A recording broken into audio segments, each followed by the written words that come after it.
கர்த்தருக்கு பிரியமானவர்களே, கர்த்தர் உன்னை தினமும் தேடி வருகிறார் என்ற தலைப்பில் நாம் அதிகமாக தியானித்து கொண்டு வருகிறோம். ஒவ்வொரு நாளும் அவர் நம்மை தேடி வந்து அவர் வார்த்தையை நமக்கு கொடுத்து, இந்த வார்த்தை மூலமாக நீ கற்றுக்கொள், உன்னுடைய வாழ்க்கையிலே இதையெல்லாம் நீ பெற்றுக்கொள்ளும் பொழுது நீ உயர்ந்து இருப்ப. ஆக நீ என்னை விட்டு நீ விலகாதே.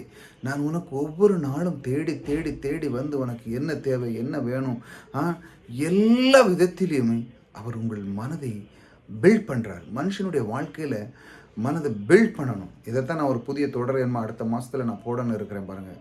இப்போ இந்த மாதத்தில் முடிஞ்ச போது அடுத்த மாதத்துக்குள்ளே ஒரு சில நாட்களில் இந்த மனதை எப்படி பில்ட் பண்ண அப்படிங்கிறது ஒரு பெரிய தொடரை நான் போட போகிறேன். அதிலிருந்து நம்முடைய தேவன் இந்த மனதை எப்படி பில்ட் பண்ண வைக்கிறார், அதன் மூலமாக ஆசீர்வாதம் எப்படி கிடைக்க போகிறது என்று நான் போதிக்கப் போகிறேன். இன்று அவருடைய வார்த்தைக்கு நேராக போகும். திராட்சை செடியும் அத்தி மரமும் மாதுளம் செடியும் ஒளி மரமும் கனி கொடுக்கவில்லையே அப்படின்னு நீங்கள் கவலைப்படாங்க. இன்று முதல் உங்களை ஆசீர்வதிப்பேன் என்று சொல்லுகிறார். அல்லேலூயா.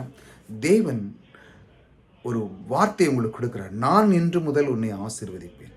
பாருங்க, நம்முடைய வாழ்க்கையில் சில நேரங்களில் விவசாயியே சோர்ந்து போயிடும். அவன் விதைக்கிறான், சில நேரங்களில் மழைகள் வந்துடுது, சூறாவளி காற்று வந்துடுது, வாழைகள் அது இதுன்னு சில காரியங்கள் விதமான அந்த காரியத்தை விதைக்கிறான். வாழைலாம் சில நேரத்தில் புயல் காற்று வந்து ஏக்கர் கணக்கில் அழிச்சிட்டு போயிடும். அது உடஞ்சிட்டுனா திரும்ப அது பண்ண முடியாது.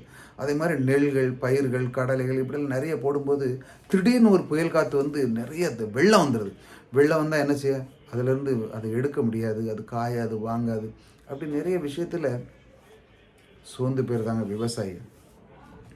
ஆனால் தேவன் சொல்லுகிறார், இதையெல்லாம் கொடுக்க இல்லைன்னா நீ கவலைப்படாத, அதற்கு மேலாக நான் உன்னை ஆசீர்வதிப்பேன். இன்று முதல் நான் சொல்லுகிறேன், நீ எதை பற்றி கவலைப்படாத. கவலைப்பட்டு நீ அது மேலே வைத்து அந்த மாதிரி இது நான் இப்படி இருந்தேன் அப்படி இருந்திருக்குமே அப்படின்னு நீ கவலைப்படாத. என்னை நேசி, என் தேவன் எனக்கு இருக்கிறார். அதெல்லாம் எனக்கு ஒரு பலன் கொடுக்கட்டாலும் பரவாயில்ல. அத்தி மரம், ஒளி மரம், இப்படி ஏகப்பட்ட கனிதரங்கள் தராட்டாலும் பரவாயில்ல. என் தேவன் எந்த சூழ்நிலையிலும் என்னை நோக்கி பார்க்கிறார். அவர் என் கூட இருக்கிறார். அவர் வார்த்தை எனக்குள்ளே இருக்கிற அந்த விதையானது எனக்கு ஆசீர்வாதத்தை தரும் என்று சொல்லியிருக்கிறார். அதனால தான் அவர் சொல்லுகிறார், இன்று முதல் உங்களை ஆசீர்வதிப்பேன் என்று அவர் வாக்கு கொடுக்கிறார். ஹல்லேலூயா. தேவன் வாக்கு அவர் கொடுத்தார், அது நிச்சயமாக உங்கள் வாழ்க்கையில் நிறைவேறும்.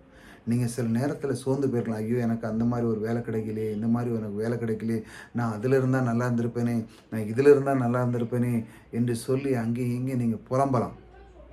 ஆனாலும் தேவன் சொல்லுகிறார், நீ கவலைப்படாதப்பா. அதெல்லாம் ஏதோ ஒரு சூழ்நிலையில் உனக்கு விட்டு போயிருக்கலாம். ஆனால் இன்று முதல் நான் உன்னை ஆசீர்வதி. நீ விசுவாசி. உனக்கு நீ இழந்ததை ரெட்டிப்பாக என்ன பல மடங்காக நான் உனக்கு தர நான் உனக்குள்ளே இருக்கிறேன். நீ விசுவாசித்தத்தை பெற்றுக்கொண்டு தேவனுடைய வார்த்தை நீ உள்ளத்தில் நிறைச்சிக்கிட்டே இருக்கும் பொழுது அது பெரிய ஆலமரம் போல ஆசீர்வாதத்தை உன் மலையை உனக்குள்ளே பெய்வேன் என்று அவர் வாக்கு கொடுக்கிறார்.